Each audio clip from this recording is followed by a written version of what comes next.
Et puis finalement, pour le mot de la fin, le message il est clair pour l'Europe. Bon courage à tous, mais la Ligue des Champions les gars l'année prochaine, elle est pour nous.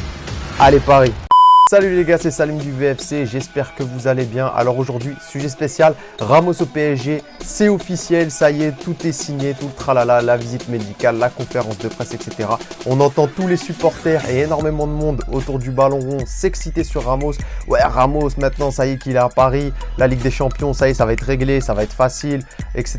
Tout le monde s'excite avec Sergio Ramos en défense centrale au sein de l'équipe du PSG. Mais finalement, est-ce que Ramos au PSG, c'est pas une fausse bonne idée? En tout cas, c'est ce qu'on va décortiquer dès maintenant ensemble dans cet épisode de La Causerie. C'est parti! Déjà, petit récap rapide de son transfert. Sergio Ramos débarque après 16 ans au Real Madrid. Sergio Ramos au Real, c'est un bilan juste stratosphérique. C'est 671 matchs, 101 buts, 22 trophées. Le mec, c'est pas une armoire à trophées qu'il a chez lui, c'est un appart à trophées, tellement il a gagné. Donc, 4 Ligues des Champions. Sergio Ramos, il débarque à 35 ans libre du Real Madrid, donc comme vous le savez certainement, et il s'est engagé pour 2 saisons avec un salaire à la clé de 15 millions d'euros par an. 15 millions d'euros, c'est le même salaire qu'il gagnait au Real. Pour l'anecdote, ça a fuité, on connaît maintenant son numéro, on a vu quelques petits clichés, etc. qui sont arrivés sur les réseaux sociaux, donc il portera bien le numéro 4, donc encore et toujours SR4, ça bouge pas. Le numéro 4 qui appartenait auparavant à Kerrer, mais qui lui a laissé, ou plutôt je dirais qu'on lui a gentiment demandé de lui donner pour des raisons évidemment économiques. Vente de maillot oblige. Kerrer qui lui récupère le numéro 24 de Florenzi, qui repart à l'AS Roma après son année de prêt. Donc la saison dernière, il était en prêt au PSG. Et donc là, il retourne à l'AS Roma. Et donc forcément, le numéro 24 était libre. On lui a donné, après avoir donné son numéro 4 à Sergio Ramos. Maintenant, on peut se poser la question, qu'est-ce que ça va concrètement apporter Sergio Ramos au PSG? Clairement, ce que recherchait Paris en prenant Sergio Ramos, c'était sa mentalité, son esprit de gagnant, sa hargne, sa détermination.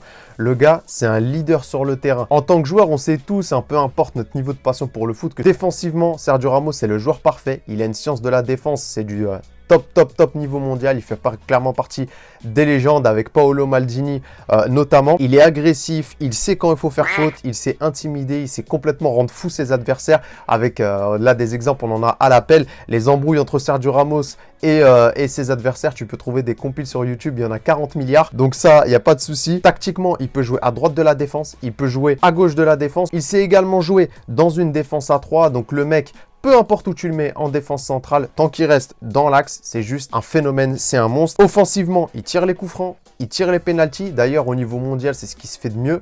Il a, je crois, l'un des meilleurs taux de réussite sur pénalty. Il a plus de 90% de taux de réussite sur les pénaltys. Et d'ailleurs, pour l'anecdote, 30% des pénaltys qu'il a marqué au cours de sa carrière, c'est avec une palinka. Pour te dire le mec à quel point le niveau de confiance et le niveau de compétence sur pénalty, le gars, c'est 5 étoiles à FIFA, c'est 99 de pénaux. Enfin, c'est juste incroyable. Et mentalement, c'est juste inégal en Europe, comme je l'ai dit tout à l'heure. S'il vient au PSG, c'est clairement pour sa haine, pour sa mentalité de gagnant. C'est l'homme des grands matchs, c'est l'homme d'un grand rendez-vous. Pour ceux qui avaient peut-être oublié, c'est l'homme de la décima, celui qui a marqué le but égalisateur à la 90e minute contre l'Atlético Madrid d'une tête, boum, rageur.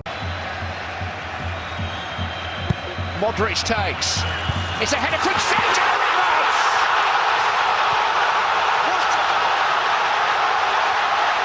Sensational finish. Sergio Ramos, the hero of the semi-final for Real Madrid, scores a goal in the 93rd minute. Enfin, magnifique, j'en ai encore des frissons quand j'en parle. Le gars, juste par sa présence, il tranquillise toute son équipe. Mais surtout, et je l'ai dit tout à l'heure, il fait peur à ses adversaires. Le gars, quand tu sais que tu joues contre Sergio Ramos, déjà avant le match, tu es sous pression. Il casse le jeu quand il faut. Et en plus de ça, cerise sur le gâteau, il maîtrise parfaitement l'art de se prendre des cartons jaunes contrôlés pour gérer ses suspensions en Ligue des Champions. Bon, même si des fois ça s'est mal passé. Là, du coup, je pense à la référence contre justement l'Ajax d'Amsterdam où le Real, on gagne à l'aller, je crois, on gagne 3 buts à 1 ou 2 buts à 1. Et au retour, du coup, il n'est pas là. La défense centrale, c'est le naufrage total. On perd 4-0, on se fait mettre la misère par l'Ajax. Ouais, ils nous ont mis la misère 4-0. C'était ridicule. Mais bref, en tant que joueur, c'est vraiment l'archétype du joueur parfait en défense que toute équipe rêverait d'avoir au sein de sa charnière centrale. En gros, il peut tout faire et surtout, il sait tout faire. Pour moi, Paris avec Ramos, ça devient clairement le mur de Berlin. Avec Marquinhos et Kimpembe, c'est pour moi la meilleure charnière centrale du monde. Il Bah, je vois pas d'équipes qui ont mieux en Europe, à part peut-être Liverpool avec Van Dijk, Konaté qui vient d'arriver et Gomez. Bah, y en a qui vont dire que je suis un fan de Liverpool, hein. Pas du tout, hein. Moi, je suis un fan du Real. D'ailleurs, il y a le maillot qui est juste là. Les mecs, à la Madrid. Donc au final, comme je disais, c'est la meilleure charnière centrale. En tout cas, sur le papier, pour moi, c'est complètement impénétrable. Je vois pas comment tu peux battre cette charnière centrale. Marquinhos, il est à peu près dans la même lignée, hein, que Sergio Ramos, avec, je dirais, un peu moins d'expérience au niveau défensif et un peu moins aussi de cette mentalité de gagnant, même si je sais qu'il y en a certains qui me diront le match contre le Barça, souviens-toi, le gars s'est transformé en Sangoku.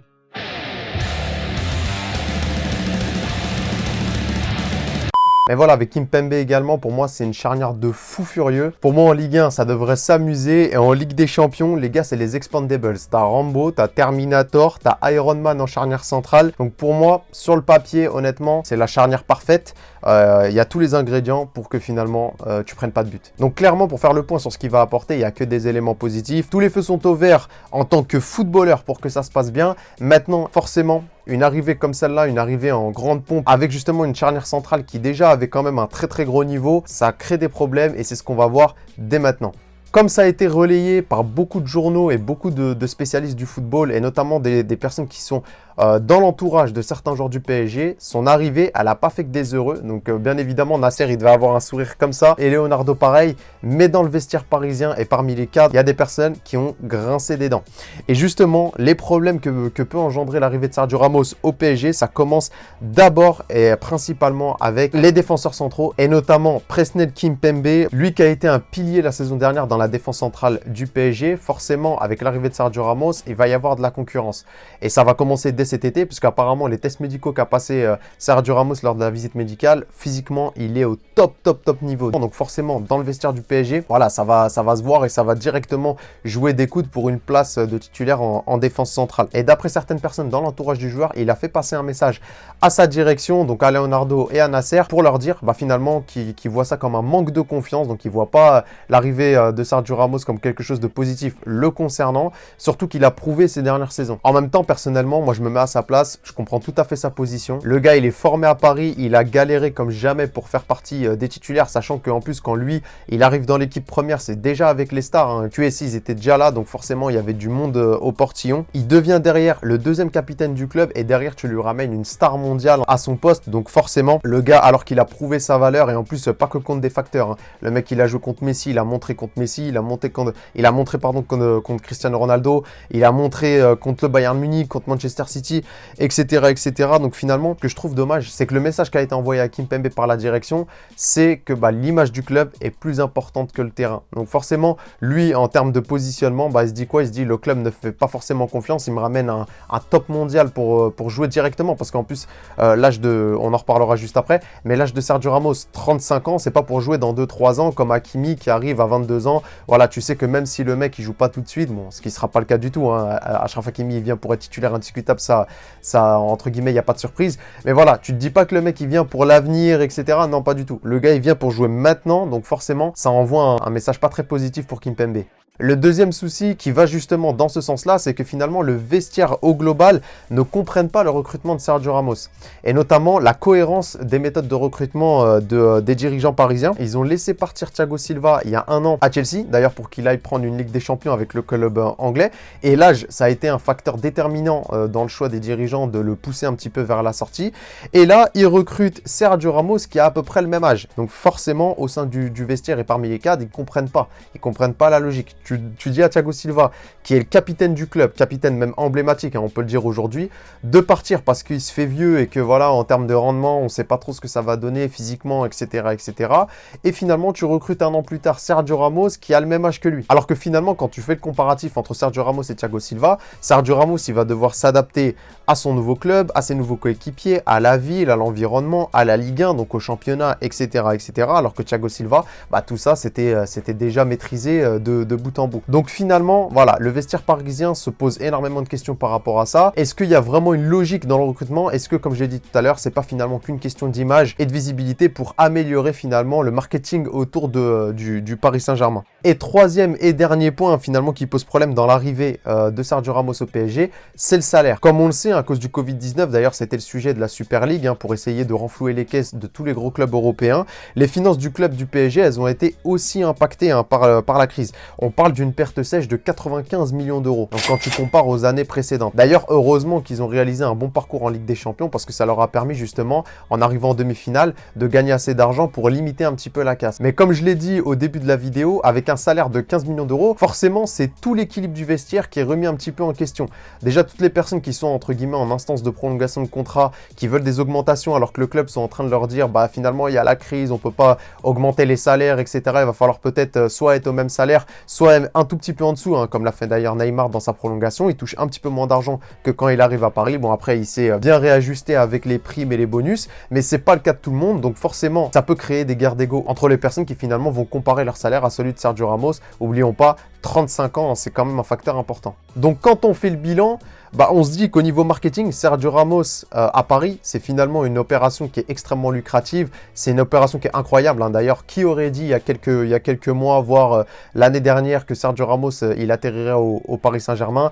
Je pense personne, tout le monde se dit, et moi le premier, qu'il allait finir sa carrière au Real Madrid. Mais finalement, le fait qu'il arrive à Paris, ça permet de faire entrer le PSG encore un peu plus dans les clubs les plus suivis et les plus attractifs du monde. Et comme je l'ai dit, sur le plan économique, c'est une opération encore une fois qui est extraordinaire parce que entre le sponsoring, les différents partenariats, etc., ça permettra forcément au club de gagner encore plus d'argent. Et donc le PSG avec Sergio Ramos comparé au PSG sans Sergio Ramos, c'est clairement plus lucratif. Et en période de Covid, forcément, c'est pas négligeable. Mais maintenant, à quel prix au niveau sportif? Pour moi, comme je l'ai dit, le paramètre le plus important, c'est son niveau physique et sa capacité de s'adapter rapidement. Pour le premier paramètre, comme je l'ai dit tout à l'heure, finalement, c'est un faux débat. Les tests physiques qu'il a effectués pour sa visite médicale, les médecins du PSG, ils étaient complètement choqués par son niveau. Donc voilà, le gars, il est déjà au top physiquement. Donc maintenant, le deuxième paramètre, c'est sa capacité à s'adapter rapidement. C'est facilité par le fait qu'ils connaissent pas mal de monde déjà dans le vestiaire, que ça parle déjà espagnol. D'ailleurs, il y a plusieurs personnes qui ont dit que justement ça, c'était problématique au sein du PSG. Quand tu arrives au centre d'entraînement le matin, tu n'entends pas parler français, tu entends parler espagnol. Donc finalement, ça devrait quand même être un point positif pour lui et l'aider à s'intégrer rapidement. Mais si physiquement il est bien, pour moi, il n'y a pas de raison pour qu'il ne passe pas dans la hiérarchie devant Kimpembe. Et ça, pour le coup, ça pourrait créer des petits soucis en interne. Mais à part ça, pour moi, tous les feux sont au vert. Pour clarifier les choses, si j'ai pas parlé depuis le début de la vidéo du fait que Marquinhos, potentiellement, ce serait lui qui serait laissé sur le côté, c'est parce que très clairement, pour moi, c'est pas possible. Marquinhos au PSG, le gars, c'est Koh-Lanta, il a le collier, le totem d'immunité, etc. Normalement, il n'y a aucun problème pour dire et prévoir que Marquinhos, il sera titulaire indiscutable. C'est le capitaine du club, donc voilà, pour moi, il est intouchable. C'est clairement Kimpembe qui est entre guillemets en danger dans la charnière centrale du PSG. Si Nasser a pris Sergio Ramos, et comme je l'ai dit finalement dans les points positifs de son arrivée, c'est clairement pour son leadership, pour son expérience, surtout dans les grands matchs, là où finalement le PSG pêche un peu, et son aura, et ça fera clairement du bien à la défense du PSG et à l'équipe en règle générale. Mais maintenant, finalement, c'est les défauts des qualités. Sergio Ramos, c'est un tempérament de feu. Est-ce que le vestiaire va l'accepter? Est-ce que Neymar et consorts vont accepter que Sergio Ramos leur mette quelques baffes, etc. s'ils se comportent mal et s'ils font pas le job à 200%, que ce soit Neymar, que ce soit Mbappé, que ce soit Verratti, etc.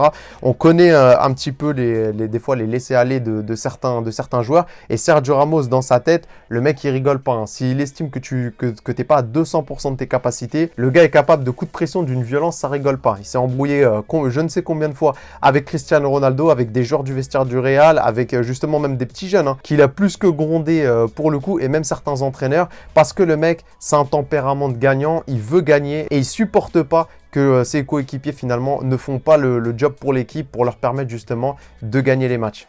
Donc pour conclure, pour moi, Sergio Ramos au PSG, c'est une arrivée qui est complètement incroyable. Franchement, s'il quittait le Real Madrid, c'était le seul club où j'aurais voulu le voir. Personnellement, j'ai hâte de voir comment Pochettino compte gérer un petit peu cette histoire.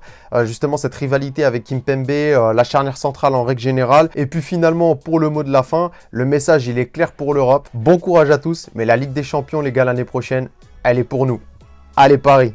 Donc voilà pour l'analyse de l'arrivée de Sergio Ramos au PSG. Si tu as kiffé la vidéo, n'hésite pas à la liker, la partager. N'hésite pas également à me dire en barre de commentaires si tu penses que c'est plutôt positif ou tout le contraire, c'est une erreur de casting pour les dirigeants du PSG. Et nous, on se retrouve dans une prochaine vidéo. C'était Salim du VFC. Prends soin de toi. Ciao.